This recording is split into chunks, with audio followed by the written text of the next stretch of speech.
Hey everyone, welcome back to the Film Frontline. Today, we are diving deep into a project that has literally been haunting my dreams ever since the first whispers of it leaked online. We are talking about Maggie Gyllenhaal's upcoming Gothic masterpiece, The Bride.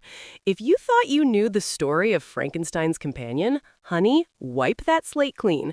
This isn't your grandmother's black and white horror flick. We're talking Christian Bale, Jessie Buckley, and a vibe that is so punk rock, so girl boss, and so absolutely chaotic that it's set to redefine the entire monster genre. Let's get into it. Okay. Let's set the scene, because the world building here is doing a lot. We are in 1930s Chicago, the era of prohibition, gangsters, and jazz. But Maggie Gyllenhaal isn't giving us a history lesson. She's giving us a fever dream. The trailer opens with a vibe that feels like Bonnie and Clyde met a Vivienne Westwood runway. Christian Bale, who we all know is the king of physical transformation, is playing Frankenstein's monster. But he's not the clumsy, groaning giant you're used to. He's Frankie, a lonely, soulful, and honestly slightly terrifying fugitive who travels to the Windy City to find the legendary scientist Dr. Euphronius, played by the iconic Annette Bening. He doesn't just want a mate. He wants someone who understands the burden of being alive when you were meant to be dead.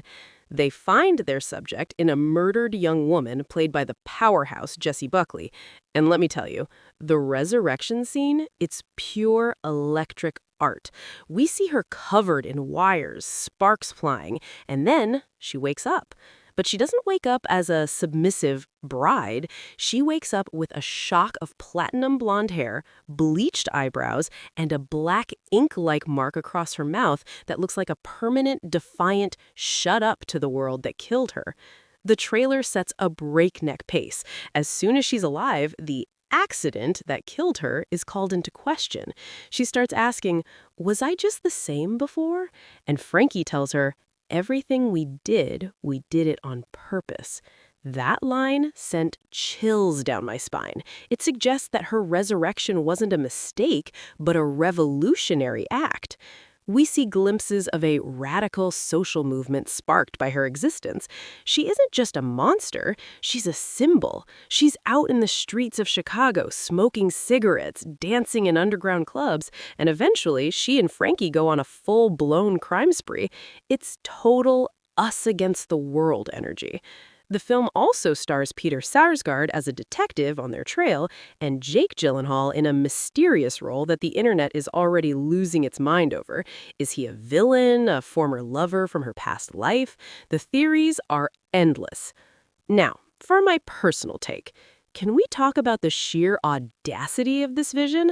I am absolutely obsessed with the fact that Maggie Gyllenhaal is reclaiming The Bride. In the original 1935 film, The Bride is on screen for like 5 minutes, screams, and then the lab explodes. In 2026, we are finally getting a version where she has agency. The girl boss energy here is off the charts. Jessie Buckley looks like a punk rock goddess who has literally been through hell and back and decided she's not taking anyone's nonsense. I love that the film isn't trying to be a pretty romance. It looks dirty, it looks sweaty, and it looks violent. It's about a woman who was silenced in her first life and is coming back with a literal roar in her second. And Christian Bale? Please. The man can play a literal corpse and still bring more depth to a character than most actors do in their entire careers. The chemistry between him and Buckley in those few trailer shots is palpable. It's messy, it's fringe, and it's exactly the kind of high-concept cinema we need right now. While some critics are worried it might be too art house, I say bring on the weirdness. We've had enough cookie-cutter superhero movies. Give me a 1930s gothic crime romance with petrol in its veins any day of the week. So, what do you think? Is The Bride going to be the feminist horror anthem of the decade? Or is it a bit too out there for mainstream audiences? Personally, I'm already picking out my outfit for opening night. Definitely leaning into that punk-gothic aesthetic. Drop your theories in the comments below. Who do you think Jake Gyllenhaal is playing? And are you Team Frankie, or are you just here for the bride's revenge tour?